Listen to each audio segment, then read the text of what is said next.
everybody. We finally had sun in St. Louis, and it was so nice today to get out in the sun. And another thing that made my day so good is I got a letter.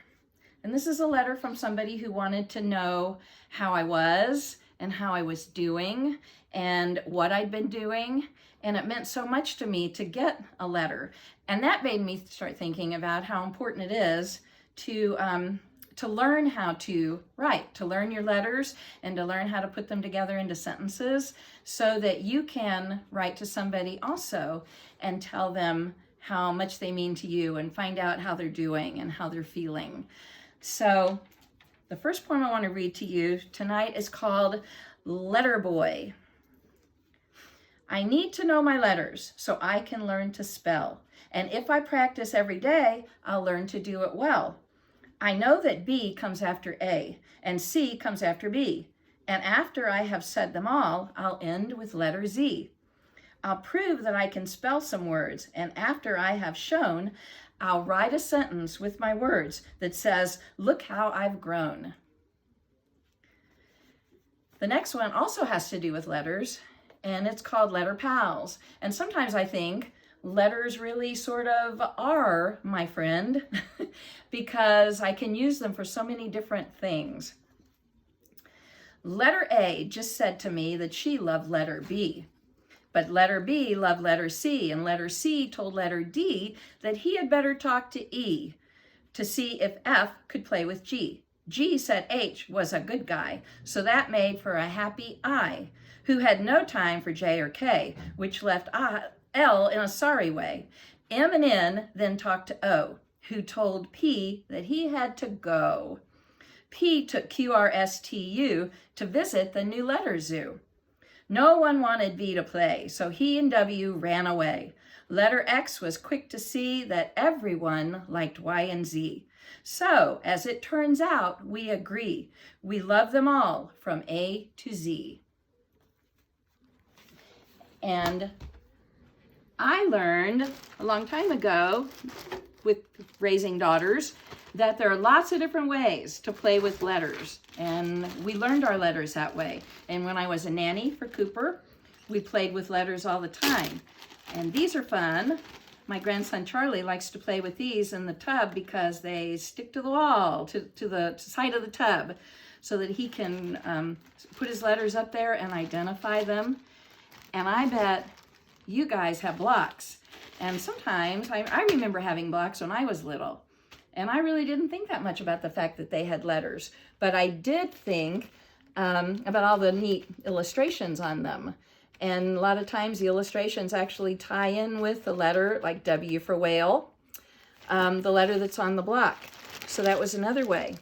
And if you have magnetic letters at home and you put them on the fridge, I bet if you borrow one of Mom's cookie sheets, and I bet she lets you use it, since magnets will stick to them, it's a good way to send messages and to play and to learn your letters. So I have one for you.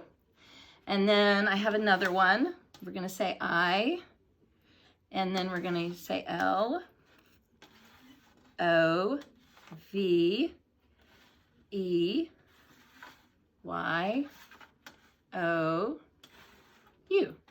And I bet you know what that spells. I love you. It's a good thing to say to people. So cookie sheets make great boards for your magnetic letters. You don't even have to use them on the refrigerator, which is kind of cool.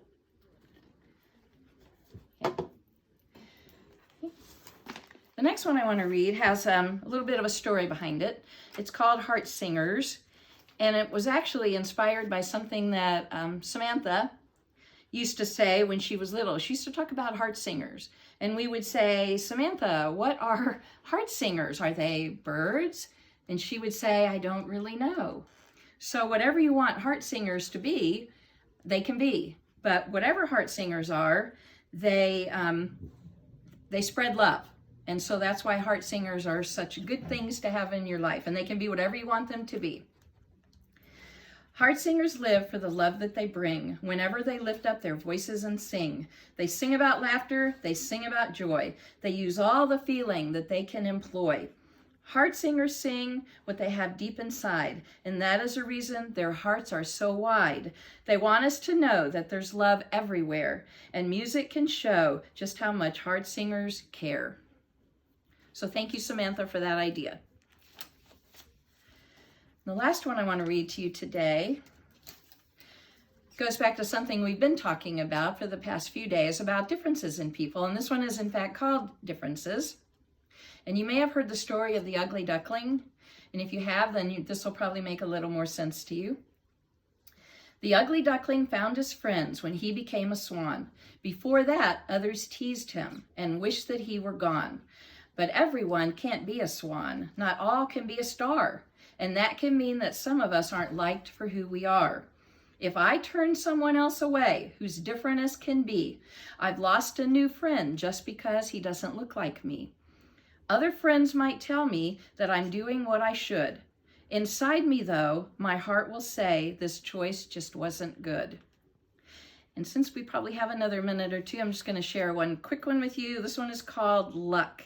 And if you have four-leaf clover, if you've ever gone out to find four-leaf clovers, I love to do that. And sometimes I'll take a four-leaf clover and I'll press it in a book, and I'll look at it sometimes to remind myself that that they stand for good luck. But I usually leave other four-leaf clovers alone so that other people can find them, so that they can be lucky for other people. So I like to wish on stars, I do, and look for four-leaf clovers. Throw pennies in a fountain, cross my fingers 3 times over. But in the end, I know, I do, that fun these things may be, the person who decides my luck is me and only me. So thank you for listening. Practice your letters. Borrow a cookie sheet from Mommy if you need to. They're pretty fun. And hug your friends and your family. And I will see you soon. Bye-bye.